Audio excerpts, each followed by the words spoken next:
de ce temps-là que Dieu te donne. Parce que ce temps-là ne t'appartient pas. On ne regarde pas le temps qu'il fait. On ne regarde pas ce qui se passe réellement dans ce monde. Les chrétiens dorment. Les chrétiens actuellement ne veulent plus agir.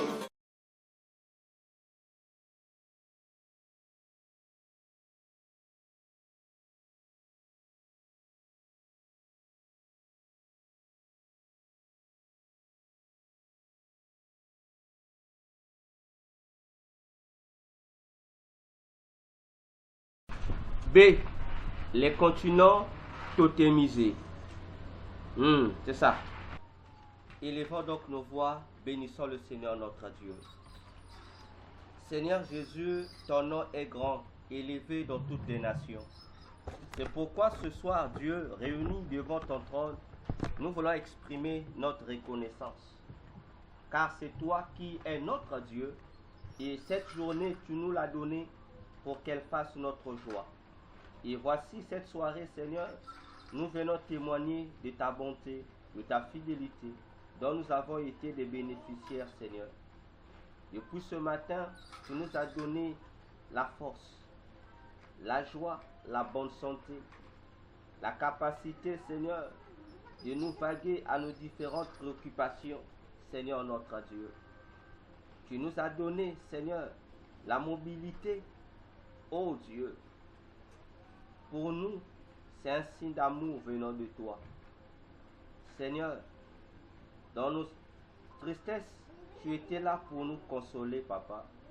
Dans la maladie, tu étais là pour apporter le soulagement, pour apporter la guérison. Seigneur, dans nos besoins, dans nos manquements, tu n'as pas manqué, Seigneur, étendre ta main pour pourvoir. C'est pourquoi nous sommes reconnaissants ce soir, parce que tu as réjoui nos cœurs. C'est toi, ô Dieu, qui nous a rendus plus que vainqueurs aujourd'hui, devant toutes les tentatives du monde des ténèbres. Seigneur, dans les différents moyens que nous avons empruntés, ô Dieu, dans nos déplacements, Seigneur, nous n'avons pas été seuls, parce que tu nous as dit que jusqu'à la fin du monde, tu seras avec nous. Seigneur, voilà notre assurance vie, parce que nul ne peut protéger comme toi. Salomon le disait, Seigneur, que si toi tu ne gardes pas, c'est lui qui gardera en vain. Seigneur, merci, ô Dieu, pour tous tes hauts faits en notre faveur, en faveur de nos maisons, en faveur de nos familles et en faveur de nos nations. Seigneur, en faveur des veuves à travers le monde, en faveur des démunis, en faveur, Seigneur, de tous les chrétiens persécutés à travers le monde, en ton nom, Seigneur, ton amour a été manifesté. C'est pourquoi que toute la gloire, l'honneur, la puissance te soit rendue, Jésus, car tu es digne. Béni sois-tu, Jésus. Nous disons Amen. Amen. Nous acclamons pour notre Dieu. Il est véritable, il est bon, il est parfait, Jésus. Qu'il soit béni encore ce soir, lui qui est notre roi. Alléluia. Bien-aimés, je nous dis encore Shalom et soyons abondamment bénis, comme disent les mamans de l'Allemagne. Ce soir, nous allons poursuivre avec notre étude sur le chrétien face à 2026. Et nous sommes dans notre prolongement sur les objectifs des missions poursuivies par l'organisation de ténèbres par rapport aux stratégies qu'ils vont mettre en place. Dernièrement, nous avons terminé sur une réalité à propos du démon adrénaline, qui est ce démon s'identifiant au symbolisme de la colombe avec ou sans feuilles d'olivier dans la bouche.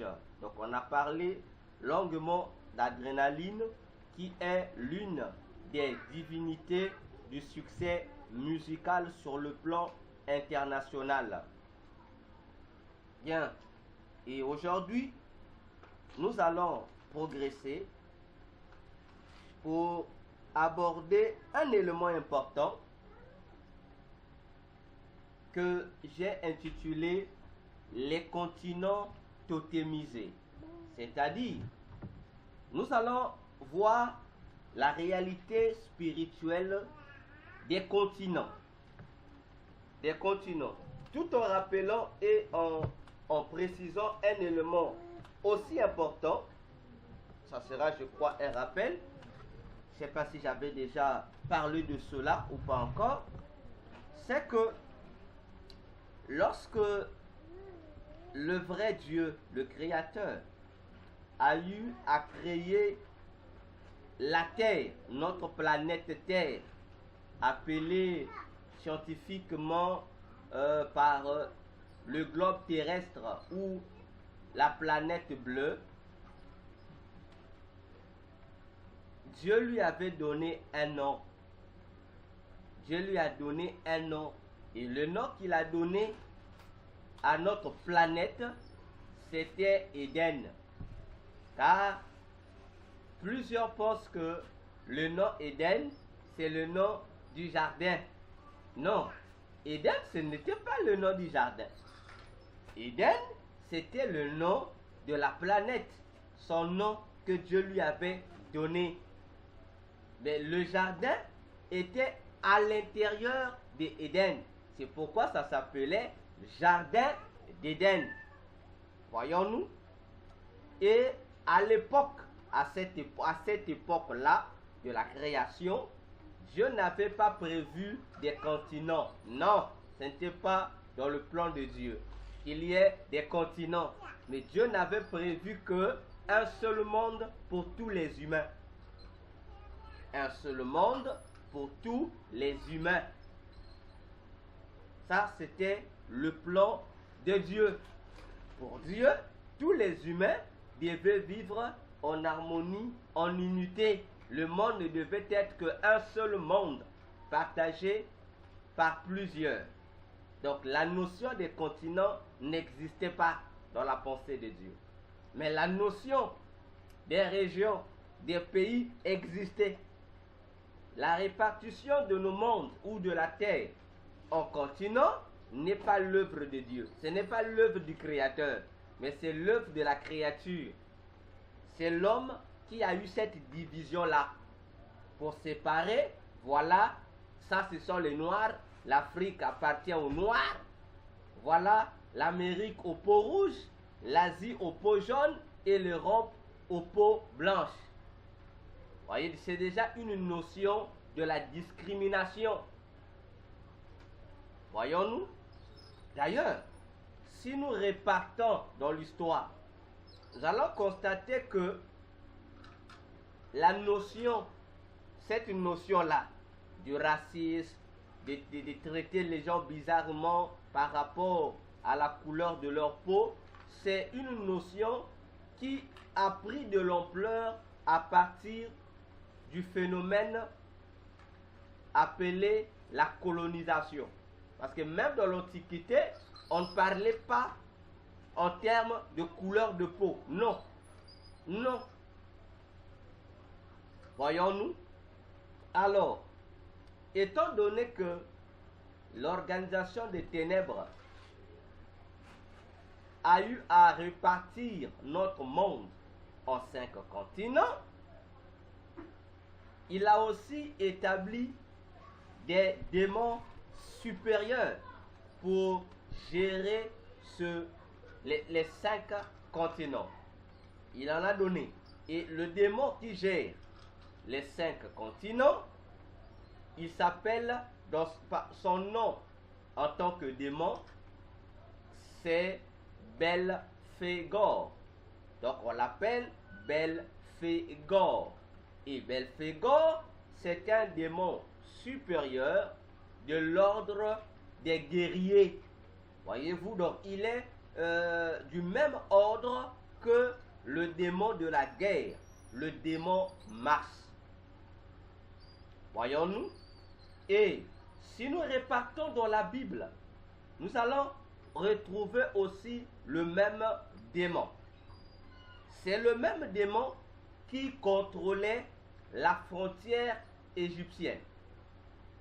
Voyez-vous, lorsque vous lisez la Bible, surtout dans Exode, pour entrer en Égypte, pour traverser la frontière égyptienne, il fallait passer à un endroit, et à cet endroit, il y avait un nom.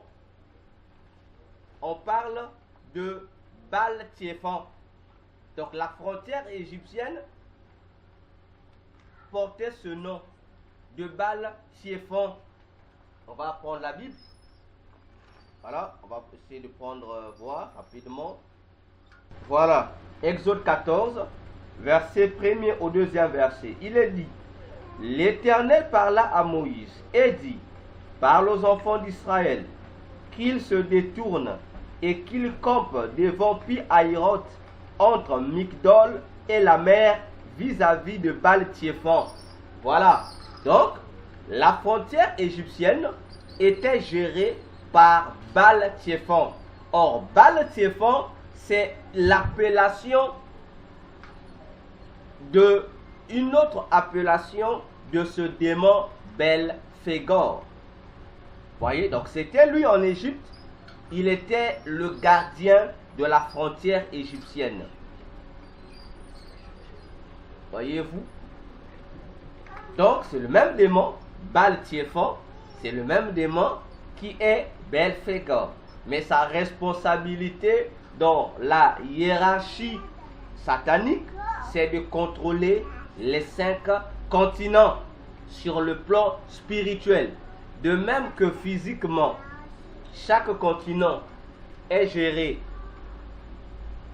Voyez-vous? De même aussi, spirituellement, il y a une entité qui en est le garant, le patron. C'est ce mauvais démon.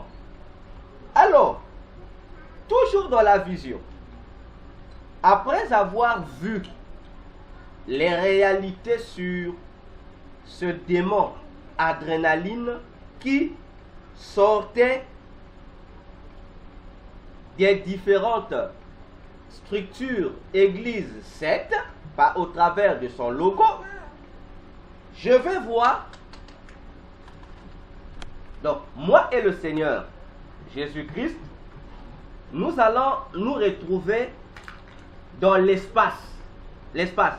Si vous me demandez comment, je ne sais pas. Je sais seulement que, après ce que je voyais, moi et le Seigneur, nous nous sommes retrouvés dans l'espace, c'est-à-dire là où il y a le soleil, la lune et les étoiles.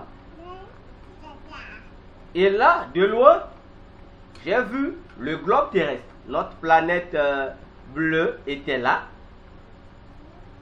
Et il y avait les continents également étaient là. Alors, dans les continents, sur le globe terrestre, il y avait comme une sorte de délimitation continentale. Donc, on sentait que c'était comme divisé en 5 parties.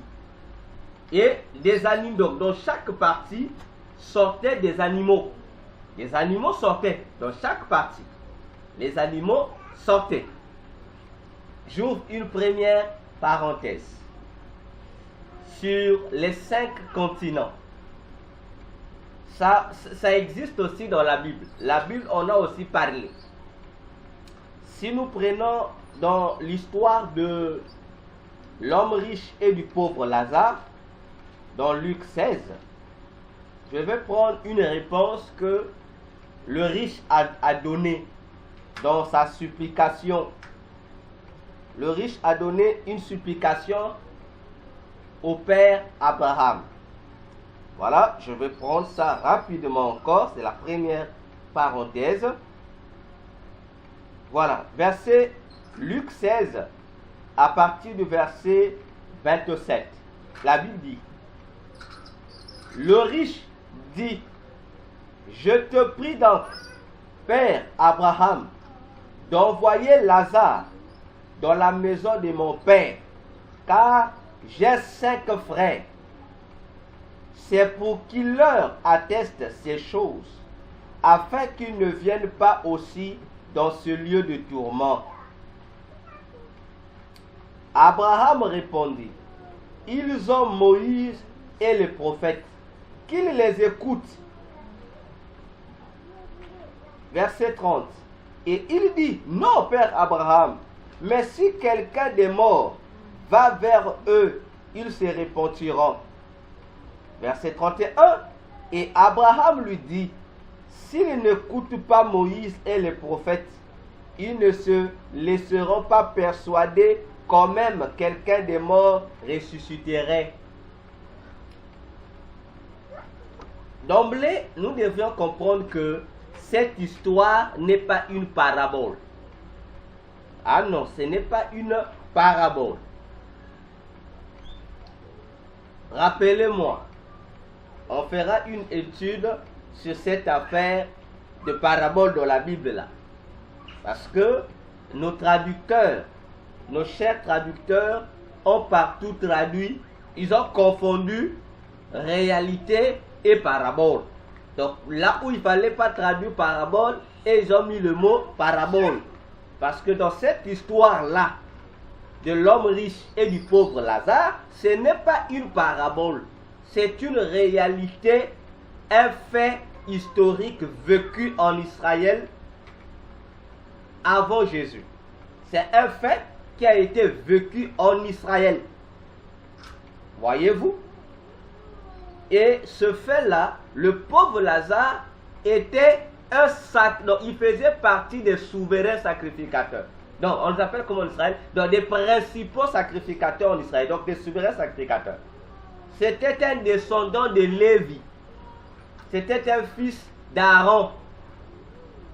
Voyez-vous? Parce que ça se passe, bon, si on essaie de mettre le calendrier, ça ne se passe pas dans l'Ancien Testament, mais ça se passe dans le Nouveau Testament.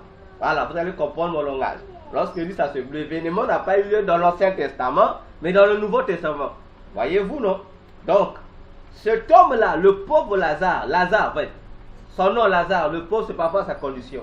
Ce Lazare, ce n'est pas aussi comme je vois certains théologiens qui disent, Lazare là, l'histoire là, ça rappelle la mort de Lazare. C'est faux. C'est faux. Parce que Lazare, notre Lazare, l'ami bien-aimé de Jésus, n'était pas mort. Je vous avais promis aussi qu'on fera une étude dedans. Lazare n'était pas mort. Lazare était mort, mais il n'était pas mort. C'est-à-dire, Lazare, lorsque Lazare est mort, son corps, voilà, son âme, non, comment pas le corps. Lorsqu'il est mort, son corps n'a pas pourri. Parce que sûrement vous allez poser la question, mais on a dit ça fait 4 jours sortait mauvais. Et je vous répondrai. On l'avait enterré. Qui est reparti sous la tombe pour ouvrir pour voir si le corps était pourri? Marthe a répondu en fonction de l'expérience. Parce qu'on sait que, par expérience, quelqu'un qui est enterré, 4 jours après, il y a une probabilité que le corps puisse pourrir. Mais Marthe n'était pas reparti encore pour rouler la grosse pierre pour vérifier le cadavre. Non. Donc la réponse a été donnée de manière généralisée. Mais en réalité, lorsqu'on lit le texte nous confirme que le corps de Lazare n'avait pas pourri. Le texte c'est dans la Bible. Ne vous en faites pas, c'est dans la Bible, noir sur blanc dans la Bible. Le texte biblique nous informe que l'âme de Lazare n'avait pas quitté le corps. L'âme était dans son corps. L'esprit aussi n'avait pas quitté le corps, l'esprit était dans le corps. Donc ça veut dire qu'en réalité, Lazare n'était pas mort. Parce que pour parler de la mort, nékros en grec, il doit avoir séparation de l'âme du corps et de l'esprit aussi. Mais Lazare meurt, on l'enterre même. Mais son corps, son âme et son esprit sont toujours reliés. Ah oui, en français ou dans d'autres cultures, cette conception n'existe pas. Il n'y a pas un mot pour expliquer ce phénomène-là. Mais en grec, il y a un mot qui explique ça. Et en grec, on ne dira pas que Lazare était mort, mais en grec, s'il faut, on traduit littéralement en grec, on va dire Lazare était un peu mort. Cette expression n'existe pas dans d'autres langues. Comment quelqu'un peut être un peu mort? Il n'est pas au coma, il est un peu mort. En grec, ça existe. Voyez-vous? Donc, ce n'était pas Lazare. Donc, le pauvre Lazare, ce n'est pas Lazare, frère de Marie et Marthe, non. C'était un ancien souverain sacrificateur, descendant d'Aaron, de la tribu de Lévi, qui a été pas déchu de ses fonctions, mais chassé par ses frères. Ses propres frères, sacrificateurs comme lui. Et la personne à qui Luc écrit l'évangile, adresse plutôt l'évangile de Luc et Actes des Apôtres, l'autorité là, qu'on appelle Excellence Théophile. Théophile était le frère de le pauvre Lazare. Donc Théophile et le pauvre Lazare, ils étaient de la même famille, même père, même mère. Ah oui, c'est là que la Bible devient belle. C'est là que la Bible devient vivante. Voyez-vous? Et dans la famille de ces hommes-là, dans cette famille, il y a le pauvre Lazare, il y a l'excellence Théophile, qui était aussi souverain sacrificateur. Et c'est à cause de ce délivre que Luc lui a adressé qu'il va démissionner de sa fonction de souverain sacrificateur pour devenir chrétien. Ah oui, parce que non seulement il y avait son frère Lazare, le pauvre, il y avait aussi une sœur à lui, Théophile. Leur sœur aussi était disciple de Jésus. Vous connaissez leur sœur. Vous connaissez leur sœur, je vous assure. Lorsque vous lisez Luc 8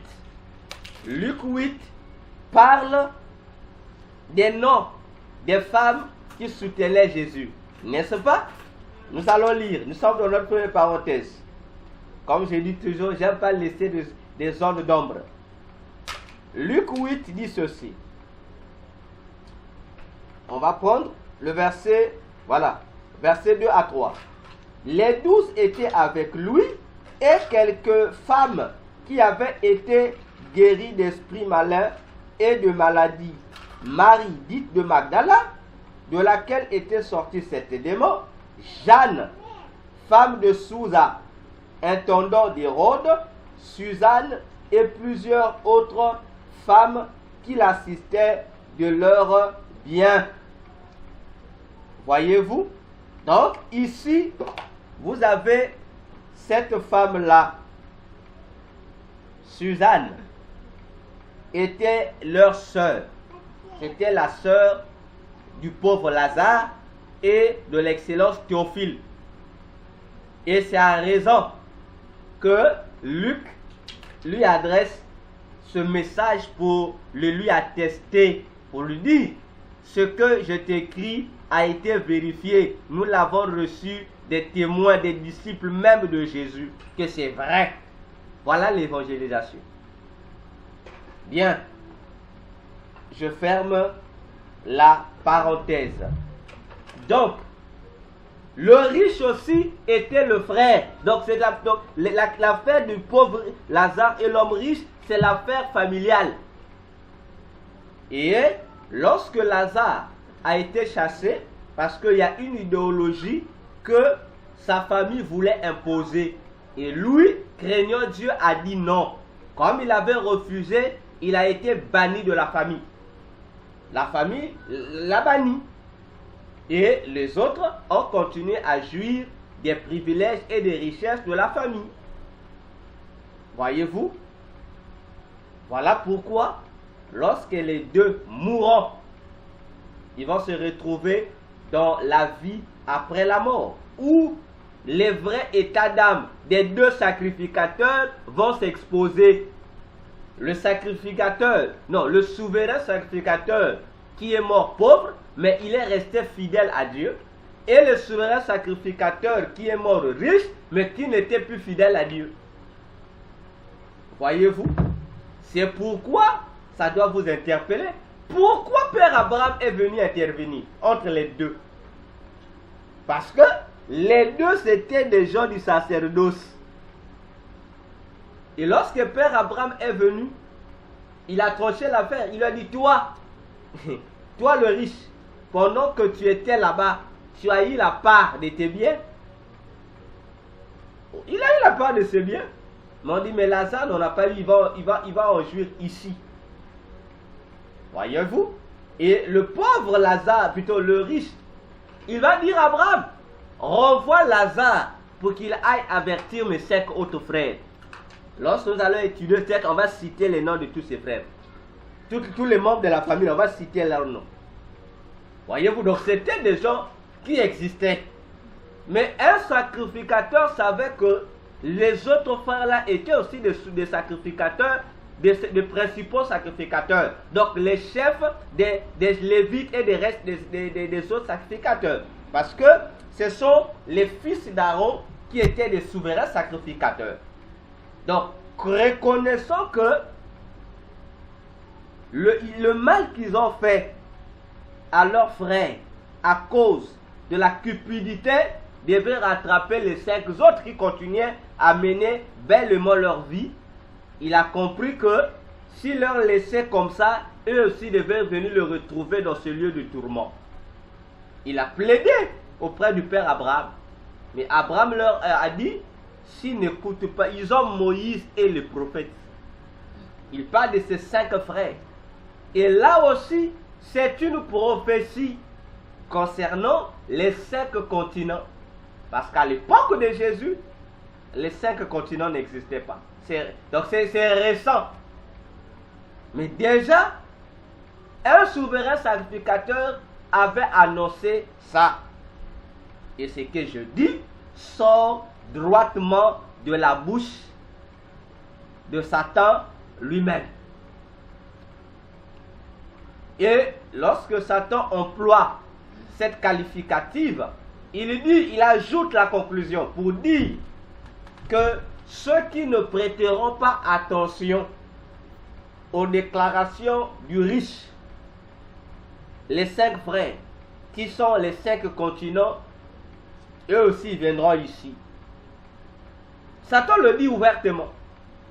Voyez-vous? Donc Satan et les démons savent que ce langage du riche, c'est une opportunité de salut qu'il accorde au reste des habitants qui habitent dans les 5 continents, considérés comme étant les fiefs de ces 5 frères, 5 principaux sacrificateurs. Voyez-vous? Bien, je referme. Je n'aime pas trop parler des déclarations de Satan, il m'énerve. Voyez-vous déjà? Donc, pour dire que les 5 continents ont des réalités spirituelles. Bien, revenons sur notre vision. Pendant que je voyais des animaux sortir des 5 continents, il n'y avait que le globe terrestre, mais avec certaines limites. Mais il n'y avait pas de nom. Donc chaque continent était remarqué par sa carte. Voyons-nous, des animaux géants sortaient. Alors, je vais les citer, ce n'est pas en ordre, hein, je les citer comme ça. Je commence par l'Afrique. Pour l'Afrique, je vais voir une jeune femme noire, ligotée par 3 cordes aussi noires. Donc, une jeune fille, s'il faudrait que je donne l'âge, elle peut avoir moins de 25 ans. Entre 18 et 24. Bon, on peut exagérer, plus 25, mais pas 30 ans. Mais une jeune fille, peau noire, belle, très belle. Mais elle était ligotée par 3 cordes noires. Mais la jeune fille ligotée, voyez, on l'avait ligotée, ses mains n'étaient pas derrière. Donc c'est comme, voyez, non, pas même croiser les mains, non. Comme un cadavre. Vous voyez un cadavre, imaginez-vous un cadavre ligoté. Voilà, c'est comme ça. Mais elle était là. Mais ce qui est curieux, c'est que malgré le fait qu'elle était ligotée, cette jeune femme ou cette jeune demoiselle était au milieu. Elle était au milieu d'un lion. Le lion et le léopard étaient vivants. Mais ne bouffez pas la jeune demoiselle. Et c'est là que le Seigneur va dire que cette femme que je voyais, c'est notre continent, c'est-à-dire l'Afrique. Donc, cette jeune femme-là, c'est l'Afrique. Et les 3 cordes, Jésus dit, sont les 3 pouvoirs de sorcellerie qui la retiennent prisonnière en tant que poste d'avant-garde de la sorcellerie africaine. C'est terrible, hein? Donc, la jeune femme est l'identité de l'Afrique en tant que continent. Les 3 cordes noires, c'est 3 types de magie, plutôt 3 types de sorcellerie africaine. C'est-à-dire une sorcellerie qui dirige le continent africain, mais scindée en sous 3 aspects, d'après le Seigneur. Et les cordes jouent le rôle de poste d'avant-garde de la sorcellerie africaine. Lorsque je parle de la sorcellerie africaine ici, ce n'est pas une sorcellerie propre aux Africains, non. Mais c'est une sorcellerie dans le contexte où elle influence uniquement le continent africain par rapport à la répartition que nous allons voir tout à l'heure de l'organisation de la sorcellerie. Premier poste, c'est-à-dire première corde, qui est le premier poste, c'est la sorcellerie de l'Afrique du Nord, au Maghreb, d'après le Seigneur. Le deuxième poste, c'est la sorcellerie de l'Afrique centrale, incluant l'Afrique de l'Ouest et l'Afrique de l'Est. Donc, le premier poste de le premier aspect de la sorcellerie qui influence l'Afrique, c'est une sorcellerie qui gère spécialement l'Afrique du Nord, le Maghreb. Donc là-bas, il y a un type ou un sous-type de sorcellerie qui domine cette partie de l'Afrique. Le deuxième poste, c'est le deuxième aspect ou sous-type de sorcellerie qui influence 3 zones à la fois. Ça influence l'Afrique centrale, l'Afrique de l'Ouest et l'Afrique de l'Est. Et enfin, la troisième corde, qui est le troisième poste de sorcellerie d'avant-garde, c'est la sorcellerie qui influence l'Afrique du Sud ainsi que tous les pays composant la partie sud de l'Afrique centrale. Voilà ce que le Seigneur Jésus a expliqué concernant les 3 cordes qui sont 3 formes de magie, de sorcellerie qui dominent le continent africain, qui la maintiennent là. Voyons-nous? Et c'était bizarre. Et c'était pas beau à voir aussi. Voyez? Et il y avait les 2 lions à côté de cette dame. Voyez-vous? Le lion et le léopard. Le lion, là, je connaissais la signification des lions. Et je comprends aussi, il se pourrait que ça soit pour les mêmes raisons que le Seigneur n'a pas expliqué les lions. Parce qu'il y a très longtemps qu'il avait déjà donné des explications à propos de ces lions dont j'ai beaucoup parlé lorsque j'ai dans l'étude sur la conférence sur, je ne sais même plus comment j'ai intitulé ça, la conférence sur l'Afrique, un truc comme ça, où on expliquait que c'est sur le Congo, voilà. Donc, le léopard et le lion sont 2 emblèmes qui gèrent le continent africain. Le lion là et le léopard ce ne sont pas de simples animaux, ce sont des totems. Voilà d'où on a parlé, les continents totémisés. C'est-à-dire, le totem, c'est quoi? Le totem, c'est un objet, un animal qu'on a pris, un animal donné, mais qui deviendra, donc on va convertir en un symbole, en une représentation d'une personne donnée, d'une famille donnée, d'une tribu, d'une nation, d'un pays, d'un continent.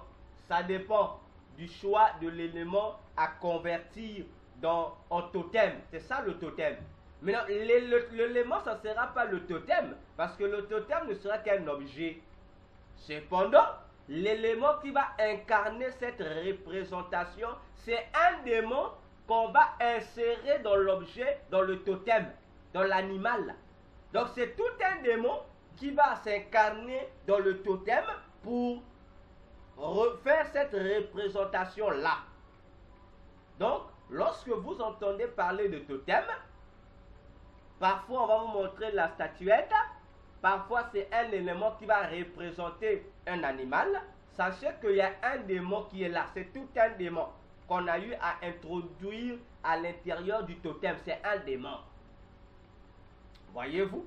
Et le lion et le léopard, ce deux démons qui ont été établis pour contrôler l'Afrique, pas seulement l'Afrique centrale, l'Afrique entière. Raison pour laquelle, si vous cherchez l'historique de l'Afrique, c'est-à-dire des pays qui composent aujourd'hui le continent africain, vous allez vous rendre compte que leur base, leurs totems territoriaux, c'est soit le léopard, soit le lion. Bon, maintenant, aujourd'hui, on fait semblant d'ajouter d'autres totems qui viennent couvrir le totem principal. Vous avez des pays aujourd'hui qui ont l'éléphant, comme en Côte d'Ivoire, mais alors qu'en réalité, ce n'est pas l'éléphant qui influence. Donc l'éléphant n'a qu'un totem qui vient cacher le vrai totem. Voyez, parce que même chez nous au Congo, même au Congo là, on a aussi l'éléphant est là. On a l'éléphant qui est là aussi, le totem de l'éléphant qui est là. Ah oui, dans nos armoiries. Donc, on a ajouté, en dépit du léopard et du lion, on nous a aussi ajouté l'autre élément là. On a ajouté l'éléphant, le symbole de l'éléphant. Mais pour quelle affaire? Pourquoi l'emblème de l'éléphant? Voyez-vous? Parce que nos présidents, lorsque vous voyez un pays qui a pour emblème l'éléphant, comprenez seulement que le président là, ou les présidents là, ont parmi leurs mystiques là, leurs agents, ceux qui les protègent mystiquement là. Donc le chef de leur magicien ou astrologue, c'est un hindou. Il provient de l'hindouisme. Donc c'est quelqu'un qui vient de l'Inde. Voyez-vous? Et là-bas, on prend une divinité qui représente l'éléphant. Le démon qu'on appelle, bon, en Inde là-bas, c'est un dieu, hein? C'est un dieu enfant qu'on appelle le dieu Ganesh. Bon, là-bas, chez les hindous, il est considéré comme le dieu de la sagesse. Voyez-vous? Le dieu de la sagesse. On l'appelle le dieu de la sagesse. C'est lui qui représente l'emblème de l'éléphant. Voyez-vous? Donc, attention. Avec ces différentes réalités spirituelles des emblèmes. C'est vrai que sur le plan socio-politique, on appelle ça des armoiries. Mais je vous assure, ce qu'on appelle les armoiries, ce ne sont que des démons qui sont là, qui influencent aussi la nation. Parce que ces symboles des armoiries, on les nourrit. Hein?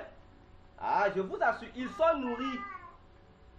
Les animaux qui représentent les armoiries de toutes nos nations là, ils sont spirituellement nourris. Et on ne les nourrit pas avec les arachides. On ne les nourrit pas avec des hamburgers. Non, non. On les nourrit avec du sang et de la chair humaine. Voyez-vous?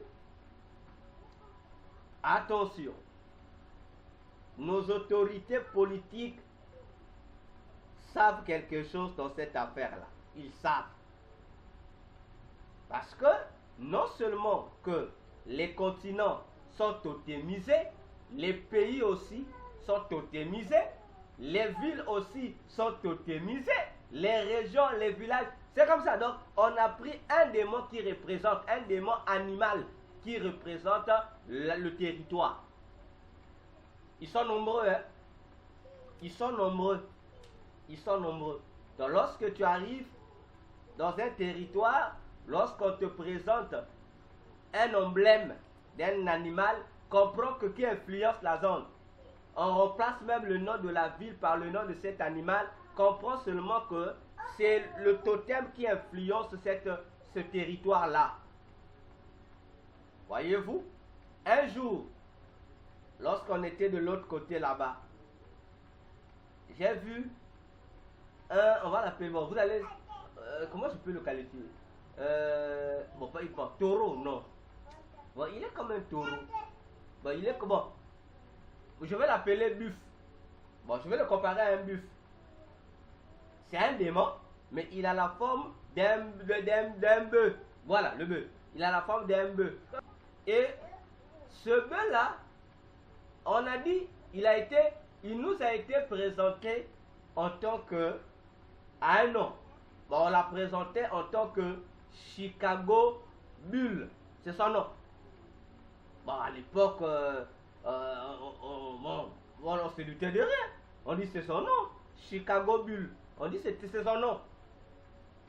Et curieusement, un jour, je suivais un film.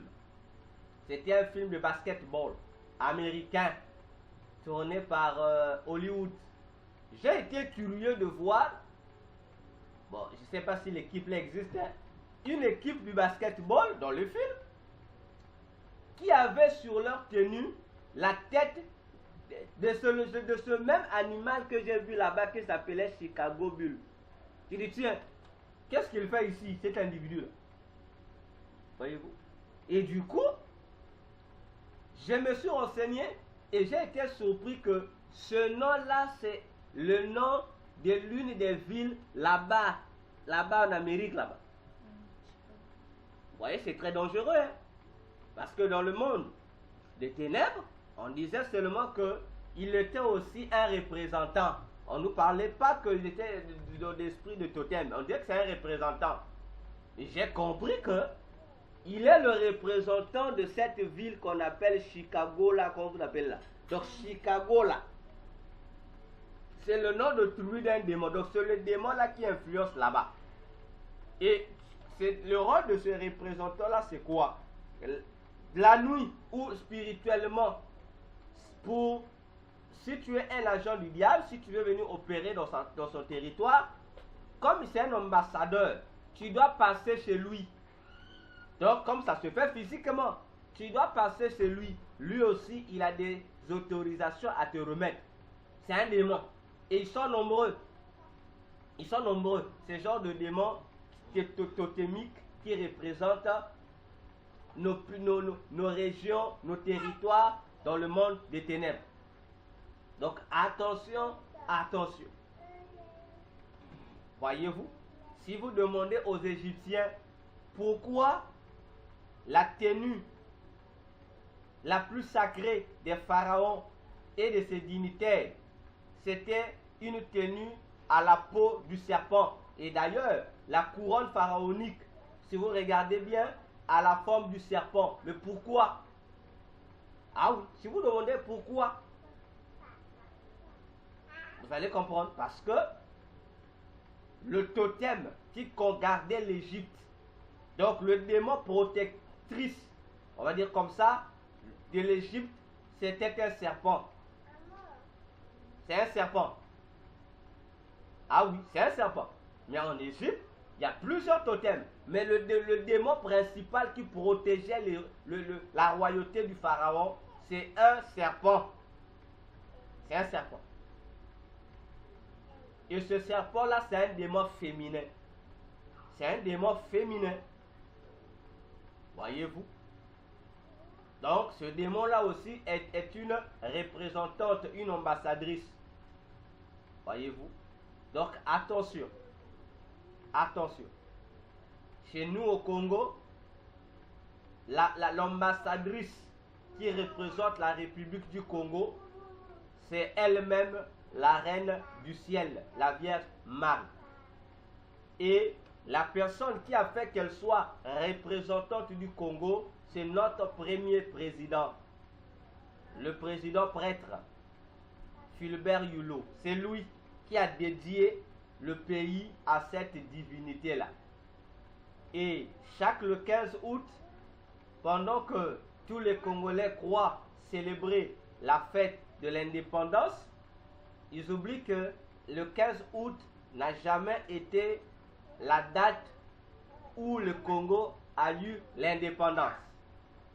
Le 15 août est plutôt la date où le premier président est allé faire ce pacte, est allé sacrifier le pays à cette divinité satanique. Et je ne sais pas pourquoi les politiciens, les historiens ne disent pas la vérité. Parce que le Congo n'a pas obtenu l'indépendance en août. Non, c'est en juillet. C'est en juillet. Mais on ne sait pas, on ramène ça à août pour quelle peine. Ça n'a pas un soubassement historique, ça n'existe pas. Le soubassement historique, le traité de l'indépendance a été signé en août, plutôt en juillet 1960, et non en août. Voyez-vous? Attention. La même chose aussi a été produite en République démocratique du Congo. Parce que le Congo-Brazzaville, la République du Congo, eux, ils ont gardé visiblement leurs emblèmes du lion et du léopard. Bon, chaque président qui vient insère aussi un troisième. Mais là-bas, c'est lui qui a inséré le troisième, qui a commencé avec cette affaire, c'est le roi d'Isaïe, Mobutu Sese Seko. Lui, il a sacrifié le pays entre les mains de la déesse Zaïna. Bon, son vrai nom c'est Zaïna, qui a été converti en Zaïre par rapport à la prononciation quinoise. Mais le vrai nom de ce démon, c'est Zaïna. Voyez-vous? Bon, c'est avec, comme on appelle ça, la prononciation, c'est devenu Zaïre. C'est pourquoi Mobutu a opté pour la Zaïre. Tout était devenu Zaïre. Et il a même appelé le pays le Zaïre. Voyez-vous? Le Zaïre, c'est le nom d'un démon aussi féminin, qui a la forme d'un serpent géant. Et ce démon-là habite là-bas en RDC, dans le fleuve Congo. Le démon est là-bas. Ce démon-là, il est jusqu'à aujourd'hui, le pacte continue. C'est l'ambassadrice de la République démocratique du Congo. Voyez-vous? Et c'est la même manipulation que presque tous les présidents font. Que ça soit en Afrique, que ça soit en Europe. Il y en a, surtout en Europe, ça ne se cache pas. Regardez, si vous regardez bien les armoiries européennes, vous allez voir qu'il y a des armoiries qui ont non seulement des animaux totémiques, il y a aussi des armoiries qui ont des démons directement. Ah oui, des démons directement, ça figure là. Donc attention. Donc voilà, cela pour l'Afrique. Et l'Afrique, donc la sorcellerie a donné une organisation pour la gestion sorcellerie de l'Afrique, mais répartie en 3 zones. On a la zone qui gère l'Afrique du Nord, on a la zone qui gère à la fois l'Afrique centrale, l'Afrique de l'Ouest et l'Afrique de l'Est, et on a la zone 3 qui gère l'Afrique du Sud en tant que pays et l'Afrique du Sud en tant que partie sud du continent africain. Voyez-vous, ce sont ces 3 types de magie, de sorcellerie qui contrôlent la sorcellerie du continent africain. Mais la sorcellerie n'est pas africaine. Parce que j'ai écouté un témoignage d'un ancien catcheur, aujourd'hui devenu évangéliste. Il dit, la sorcellerie, il dit, la sorcellerie, lui il dit, la sorcellerie provient du blanc. C'est le blanc qui a apporté la sorcellerie en Afrique. En Afrique, on ne connaissait pas la sorcellerie. Un autre ancien marabout, magicien, il a dit dans son témoignage, non, la sorcellerie appartient aux Africains. Bon, voyez-vous, moi lorsque je vois comme ça, je ris souvent. Je ris souvent parce que les deux sont en erreur. Les deux. Je ne sais pas qui les a enseignés ça. Les deux sont en erreur. Parce que le pouvoir mystique qu'on appelle sorcellerie n'appartient ni aux Africains, ni aux Blancs. Ça ne leur appartient pas. Non. Non. Ça ne leur appartient pas. La sorcellerie, c'est une branche du satanisme. C'est une science occulte. Ça n'appartient pas aux Noirs. Parce que les gens pensent que lorsqu'on dit sorcellerie, automatiquement on voit les Noirs. Non. C'est comme lorsqu'on parle de la magie noire, les gens voient les Noirs. Non. La magie noire n'est pas noire par rapport à la couleur de la peau. Non. Et on dit magie rouge. Non, c'est la magie des Amérindiens. C'est faux. Ces couleurs-là ne sont pas données par rapport aux couleurs des peaux des gens, ou des peuples, ou des continents. Non. C'est en fonction des missions qu'elles doivent remplir. C'est comme ça. C'est comme ça. Ce n'est pas par rapport à la couleur. Voyez? Donc tous ceux qui ont cette idéologie sont en erreur. Ils doivent se corriger. Ils doivent se corriger. Parce que, par exemple, l'islam. L'islam fait partie de la sorcellerie, plutôt de la magie noire. L'islam est une partie de la magie noire. L'islam. Ah oui. Vous avez une autre religion ici. Mais cette religion, elle est japonaise. Qu'on appelle le shintoïsme. Le shintoïsme aussi, c'est une branche de la magie noire. Mais ceux qui pratiquent ça ne sont pas des noirs. Hein. Le fondateur n'est pas noir. Hein. Voyez-vous? C'est comme ça. Donc attention. Lorsqu'on parle aussi de la magie blanche, ce n'est pas la magie des Européens. Non. La magie blanche, elle est blanche parce que c'est une magie qui est camouflée derrière le bien. C'est-à-dire derrière ce qu'on appelle l'humanisme. Vous voyez? Le côté mystique ne sort pas trop. On vous fait des dons, on soutient les démunis. Vous croyez que, voilà, c'est l'amour. Alors non. Ces dons-là, ce sont des dons empoisonnés. Bon, je vous prends un exemple vivant. Lorsque l'Église catholique fait des dons, eux, ils appellent ça chez eux caritas, c'est-à-dire charité. Ils appellent ça caritas ou œuvre de charité. Ils amènent des dons, ils vont partager aux écoles, parfois aux membres de l'Église, tout ça. Mais c'est dans ces partages-là que eux sacrifient des gens. Voyez-vous, c'est comme ça. Donc il faut un sacrifice, mais caché derrière l'humanisme. Ça se passe en douceur. Voilà pourquoi on appelle ça magie blanche. Donc blanche, c'est pas par rapport à la couleur de la peau, mais c'est par rapport au mensonge. Donc on te trompe en te faisant du bien, mais au fond, on va te sacrifier à travers ce bien-là. Voyez-vous? Voilà. Donc c'est un peu cela par rapport au type de magie, aux couleurs. Parce qu'autant de couleurs qui existent, autant de magie aussi qui existe. Parce que ceux qui croient dire qu'il existe 4 types de magie, la magie noire, la magie rouge, la magie blanche et la magie jaune, sont gravement en erreur. C'est un mensonge. Et cette philosophie-là, je ne sais pas qui a trompé le peuple, les humains. Autant qu'il existe de couleurs, autant qu'il existe les magies. La magie verte existe. La magie verte existe. Ça existe, la magie verte. La magie jaune existe. Donc il y a plusieurs couleurs. Et chaque couleur a une fonction négative du côté satanique. Donc ça concernait l'Afrique. Et après, je veux encore voir une femme, une jeune femme aussi. Cette fois-ci, elle était une femme blanche, mais accompagnée par un ours géant de couleur roux. Une femme blanche accompagnée d'un ours géant, mais à la couleur roux. Et cette femme-là, c'était le continent européen. Là-dessus, en fait, là-dessus, le Seigneur n'a rien expliqué.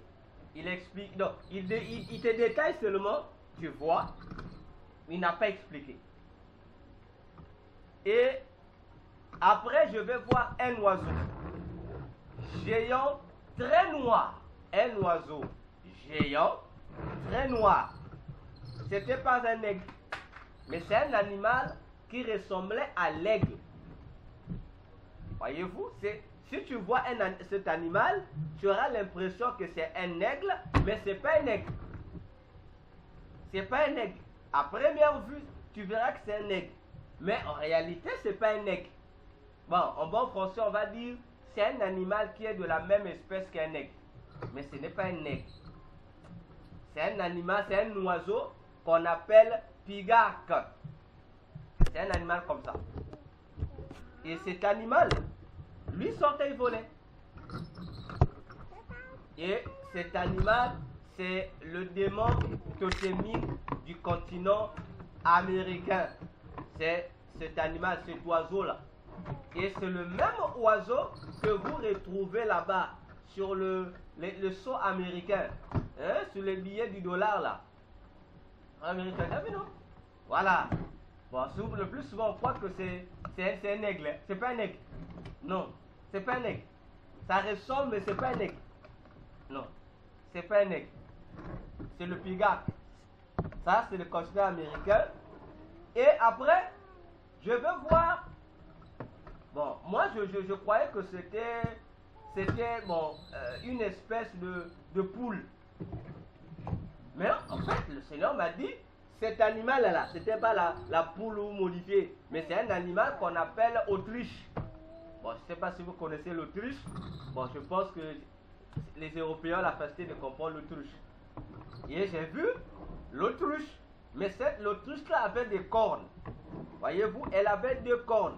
Et dans sa main droite, il y avait une épée enflammée. Et donc, elle était au milieu. Donc, au milieu de 2 œufs. Avec une épée dans sa main droite enflammée, mais au milieu des œufs, mais des œufs géants. Et le Seigneur peut comprendre que ça, c'était le continent, l'autre continent qu'on appelle l'Océanie. En fait, l'autre moitié de l'Amérique. Parce qu'il y a 5 continents, parce que une partie de l'Amérique est scindée en 2 continents. Du continent américain. Et enfin, je vais voir un long serpent géant. Donc un serpent long, mais géant, mais tacheté de 3 couleurs. Il y avait la couleur rouge, la couleur noire et la couleur jaune. Et ce serpent-là, le Seigneur dit qu'il était le totem du continent asiatique. Voyez-vous? Voilà les animaux que j'ai vus. Les 5 animaux qui représentaient le continent, les 5 continents. Et curieusement, parmi les 5 continents qui étaient là, bon, je ne peux pas dire si ça sortait vraiment où, mais ce qui est vrai, par rapport aux 5 continents, il y avait un 6e animal, mais cet animal, lorsque je le vois, je l'appelle un monstre. Bon, c'est le mot convenable. C'est un monstre parce que c'est un animal que dans la réalité, je ne l'ai jamais rencontré. Mais c'est un animal que j'ai déjà rencontré dans les films de science-fiction. Ah oui, donc cet animal que j'ai vu avait certaines ressemblances avec un animal, un monstre, qui est aussi un super héros dans les films de science-fiction. Ah oui, je vais y arriver. Voyez-vous? Et ce nouveau animal va apparaître géant, très laid, vilain, insupportable à voir. Il bavait même. Pour comprendre l'image de ce monstre, suivez la saga Marvel, je pense c'est Marvel. Il y a un super héros là qu'on appelle Venom. V-E-N plutôt O-M, Venom. Donc si vous tapez sur internet Venom, le monstre qu'on va vous présenter là était identique à ce monstre là. Mais le monstre là était plus costaud que le Venom là. Parce que le Venom de super-héros est mèche. Mais c'est la même morphologie. Alors, en regardant ce monstre qui avait sur la donc, je ne sais pas comment expliquer, sur la tête et presque sur tout le corps, il avait des épines semblables à celles des porc-épics. Bon, ceux qui connaissent c'est quoi le porc-épic, c'est bien. Mais ceux qui ne se retrouvent pas, recherchez sur internet le porc-épic. Vous allez voir c'est quel type d'animal. Et il avait des cornes aussi enflammées. Donc il avait des piquants comme le porc-épic et il s'enflammait aussi, des cornes qui s'enflammaient et il était mauvais et bizarre. Voilà, ce sixième animal plutôt, il est apparu, il va représenter le sixième continent qui va naître. Il va représenter le sixième continent qui va naître.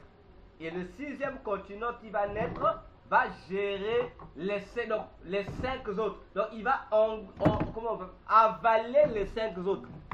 Donc les cinq autres seront en lui comme étant simplement des simples pays. Et ce nouveau continent, c'est ce que on ne cesse de condamner sous le label le nouvel ordre mondial. C'est-à-dire le gouvernement mondial d'où viendra régner la bête, l'antichrist. Donc pendant que l'antichrist va régner dans un monde unifié, ce monde-là aura aussi un ambassadeur qui est ce démon-là, valorisé aujourd'hui dans les films de science-fiction. Un super-héros en plus, Venom. Bon, ce qui est terrible. Dans les films de science-fiction, c'est un héros, hein, il est acclamé. Il est vendu, Venom. Mais c'est un bandit. Voyez-vous? Et voilà, bien aimé, pour parler de cette parenthèse, ce point sur les animaux totémiques des continents.